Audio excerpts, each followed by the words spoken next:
আঞ্চলিকতা এবং আন্তরিকতা বজায়। জি জি আপনি আসলে যে নবীন প্রার্থী আমার মনে হয় এর আগে ইলেকশন করছি করছি সংসদ নির্বাচন কত সালে করছেন? 2018 তার মানে যে হাসিনার আমলের যে নির্বাচন হয়েছে কিনা আপনি করছেন 2018টা 2024 আচ্ছা তো স্বতন্ত্র ঠিক আছে এখন এই যে নতুন যে একটা যে বিপ্লবের সরকার বিপ্লব পরবর্তীতে নির্বাচন সেই নির্বাচনে আপনার অংশগ্রহণ করছেন আসলে আপনার মূল এজেন্ডা কি আপনি কি উদ্দেশ্য নিয়ে নির্বাচনে নেমেছেন একটু বলুন। জি ধন্যবাদ। আপনার খুব সুন্দর একটা প্রশ্নের অবতারণা করেছেন। আমি প্রথমত যে জিনিসটা বলতে চাই, ইনসানিয়ত বিপ্লব 2010 সালে যার প্রতিষ্ঠা লগ্ন থেকে আমরা নিবন্ধনের জন্য চেষ্টা করি। 2013-তে আমরা নিবন্ধনের জন্য অ্যাপ্লাই করি এবং 2018 সালে তৎকালীন ফ্যাসিস্ট সরকার সব শর্ত পূরণ করা সত্ত্বেও আমাদেরকে নিবন্ধন দেয়নি।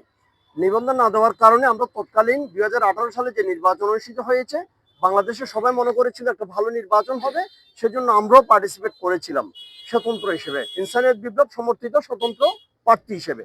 পরবর্তীতে যখন দেখলাম এই নির্বাচন প্রহসনের নির্বাচন, এই নির্বাচন অংশগ্রহণমূলক নির্বাচন নয়, সেজন্য আমরা প্রশাসনের বিভিন্ন দপ্তরে হেল্প চেয়ে হেল্প পাইনি। আমরা আমাদের মিডিয়া বন্ধু, আমাদের যারা হেল্পিং হ্যান্ড ছিল সবাইকে যখন কল করলাম, সবাই একযোগে বললো যে তুমি তোমার সেফটিটা বজায় রাখো। দেন আমরা 11টার দিকে আমরা একযোগে বাংলাদেশ থেকে সমর্থিত প্রার্থী হিসেবে যারা নির্বাচন করেছি, আমরা নির্বাচন বয়কট করেছি। এরপর 2023 সালে হাইকোর্ট সুপ্রিম কোর্ট পেরিয়ে আমরা নিবন্ধিত হই এবং 2040 সালে ইনসানিয়ত বিপ্লব ইজ দ্য অনলি পার্টি যারা প্রথম বলেছিল যে সংসদ ভেঙে দেন, সেনাবাহিনীর প্রত্যক্ষ তত্ত্বাবধানে রাষ্ট্রপতির অধীনে নির্বাচন দেন, তাহলে দেশ গৃহযুদ্ধ থেকে বাঁচবে। কিন্তু তৎকালীন ফ্যাসিস্ট সে কথা শুনে নাই। না শোনার পর তারা যখন নির্বাচনের দিকে যাচ্ছিল, আমরা হাইকোর্টে রিট করি। ফার্স্ট রিট রিফিউজ করা হয়। সেকেন্ড টাইম যখন আমরা রিট করি, আমাদেরকে 1 লক্ষ টাকা ফাইন করা হয়। তাই আমরা 2024 সালে সেই নির্বাচনে পার্টিসিপেট করিনি। 2024 সালে নির্বাচনে পার্টিসিপেট না করার ফলে যা হলো, নির্বাচনের মাধ্যমে সরকার গঠিত হয়ে সেটা বেশি দিন সাস্টেইন করেনি এবং বাংলাদেশে একটা অভ্যুত্থানের পরিবেশ সৃষ্টি হয়েছিল। ওই পরিবেশে আমরা অংশিত ছিলাম। আমরা Dhaka high court, Dhaka press club, Chittagong press club থেকে শুরু করে আমাদের প্রত্যেকটা অবস্থান থেকে এই ছাত্র জনতার আন্দোলনে আমরা পার্টিসিপেট করি এবং we are also an stake holder of this অভ্যুত্থান দিস। কিন্তু পরবর্তীতে দেখা গেল এই অভ্যুত্থানের পরবর্তীতে আমরা যে মানবতার বাংলাদেশ, কল্যাণের বাংলাদেশ যেটা আমরা প্রত্যাশা করেছিলাম, সেই বাংলাদেশ এস্টাবলিশ না হয়ে বরং ফেসিবাদেরই আরেকটা প্রতিচ্ছবি আমরা দেখতে পেলাম, যেখানে মব ফলো, মাজার হামলা, বাউলদের উপর হামলা এবং ভিন্ন ধর্মের লোকের উপর হামলা, কবর থেকে লাশ তুলে পুড়িয়ে ফেলা, এই যে জিনিসগুলা, এটা আমার মনে হয় বাংলাদেশ আমাদের প্রত্যাশার মধ্যে ছিল না, ছাত্র জনতার প্রত্যাশার মধ্যে ছিল না। সেজন্য আমরা বারবার সরকারকে বলে আসছিলাম যে মানবতার বাংলাদেশের জন্য, কল্যাণের বাংলাদেশের জন্য, সাস্টেইনেবল বাংলাদেশের জন্য আসুন আমরা সবাই মিলে, সব স্টেক হোল্ডার, সব পলিটিক্যাল পার্টি একসাথে আমরা যাতে মানবতার বাংলাদেশের দিকে অগ্রসর হতে পারি, সেজন্য আমরা একটা অংশগ্রহণমূলক একটা নির্বাচনের জন্য আমরা বলেছিলাম। আরো বলেছিলাম সরকারের ভিতর কোনো পলিটিক্যাল পার্টির কোনো এজেন্ট থাকবে না, কিন্তু পলিটিক্যাল লোক নিল, পরবর্তীতে যা হওয়ার তাই হলো। যাক, এখন ইলেকশনের জন্য আমাদের একটা খুব, আমরা এখন এই মুহূর্তে আমাদের যদিও প্ল্যান ছিল 300 আসন, 300 আসনের মধ্যে আমরা চেষ্টা করেছিলাম, কিন্তু প্রথম থেকে আমরা বিভিন্নভাবে বাধার সম্মুখীন হয়েছি। এখন সবকিছু মিলিয়ে আমরা 42 জন প্রার্থী দিয়েছি, তার মধ্যে 6 জন বোন, যেটা বর্তমান জুলাই সনদও যেটা বলা হয়েছিল minimum 5% participant should be female, আমাদের সেখানে 14% আমরা ফিল করেছি। আর আমাদের এজেন্ডা যেটা আপনি বলেছিলেন, আমাদের সবচেয়ে মূল যেটা এজেন্ডা, সেটা হচ্ছে বাংলাদেশ মানবতার বাংলাদেশ হবে।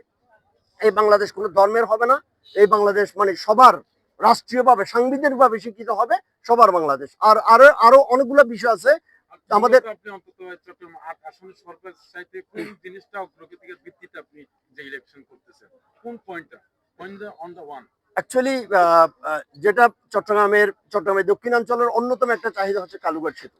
কালুঘাট সেতুকে আগেও ট্রাম্প কার্ড হিসেবে ইস্যু করেছে, এবারও এটা ট্রাম্প কার্ড হিসেবে আছে। কিন্তু আমি বলতে চাই বিগত সরকারের সময়ে সেটা অলরেডি পাশ হয়েছে, একনেকে পাশ হয়েছে। এখন বাজেট অ্যালোকেশন এবং এই ব্রিজটা করার কার্যক্রম শুরু হবে 2029-এ, তার শেষ হওয়ার কথা আছে।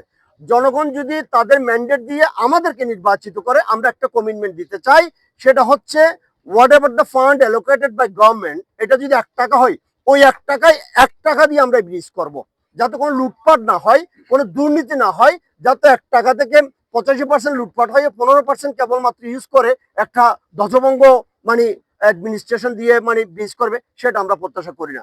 আমরা দুর্নীতির বিপক্ষে, আমরা লুটপাটের বিপক্ষে, আমরা খুন জুলুম সন্ত্রাসের বিপক্ষে। সেজন্য আমরা ওই ব্রিজটা যাতে একদম 100% ফান্ড অ্যালোকেশন সেটা ইউটিলাইজেশন হয়, ইনশাল্লাহ আমরা সেটা নিশ্চিত করবো। এখন আগামী যে তরুণ প্রজন্মের একটা বিষয় রয়েছে, আপনি এখন নির্বাচনী এলাকা বিভিন্ন জায়গায় ক্যাম্পেইন করছেন, আপনি দেখেছেন, আপনি কেমন সাড়া পাচ্ছেন যে বিজয়ের ব্যাপারে? বিজয়ের ব্যাপারে আমরা খুবই আশাবাদী। অল দ্য স্টুডেন্টস এবং প্রত্যেকটা লেভেলের লোক বলতেছে আমরা পরিবর্তন চাই। আমরা তাদেরকে বলতেছি কড়াই পরিবর্তন করবেন না। কড়াই পরিবর্তন মিন্স আগেও স্বৈর এখনো স্বৈর, সেটা হচ্ছে কড়াই পরিবর্তন।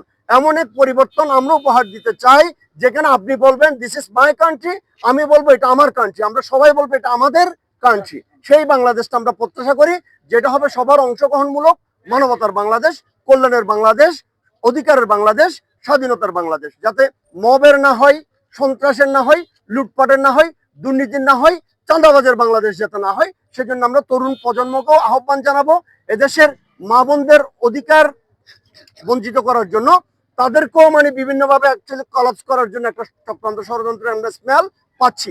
ওই ক্ষেত্রে আমরা মা বোনদেরকেও বলবো আপনারাও যাতে সজাগ হতে হবে, সচেতন হতে হবে, মানবতার পক্ষে থাকতে হবে, কল্যাণের পক্ষে থাকতে হবে।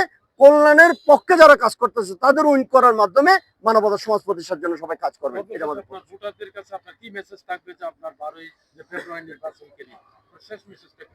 একটাই মেসেজ ভোটারদের প্রতি, আসুন আমরা বিশেষ করে এই চট্টগ্রাম নির্বাচনী এলাকাটাকে would like to build a model আসন, মডেল সিট।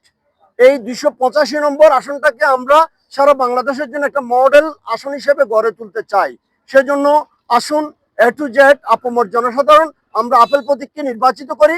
আপেল প্রতীকের এই প্রার্থী আপনাদেরই আপন, আপনাদেরকে নিয়েই আমরা একটা মানবতার সমাজ, মানবতার একটা স্টেট বিল্ড করার জন্য কাজ করতেছি। সবাই একসাথে মিলে আমরা সামনের দিকে অগ্রসর হবো ইনশাআল্লাহ, এটাই প্রত্যাশা। ধন্যবাদ।